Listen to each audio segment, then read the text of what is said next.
جناب سیدنا خواجہ معین الدین چشتی اجمیری رحمت اللہ تعالی علیہ، آپ کے مقام، آپ کی عزت اور آپ کی شان کا اندازہ اس بات سے لگایا جا سکتا ہے کہ ایک مرتبہ جناب سیدنا خواجہ معین الدین چشتی اجمیری رحمت اللہ تعالی علیہ کے مرشد گرامی جناب خواجہ سیدنا عثمان رحمت اللہ تعالی علیہ حج کرنے کے لیے تشریف لے گئے۔ خواجہ معین الدین چشتی اجمیری رحمت اللہ تعالی علیہ آپ بھی ساتھ تھے۔ میزاب رحمت کے نیچے کھڑے ہو کر جناب خواجہ عثمان ہارونی نے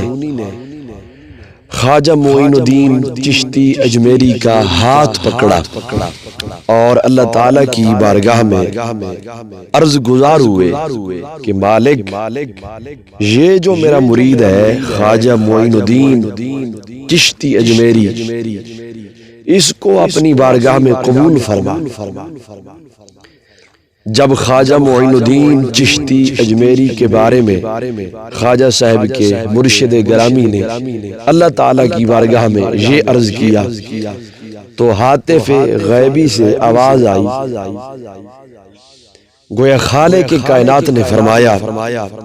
کہ اے عثمان ہارونی، ہم نے تیرے مرید کو قبول کیا، ہم نے تیرے مرید معین الدین چشتی اجمیری کو اپنا دوست بنا لیا۔ یہ ہے مقام خواجہ معین الدین چشتی اجمیری کا کہ وہ اللہ تعالیٰ کے دوست تھے، وہ اللہ تعالیٰ کے ولی،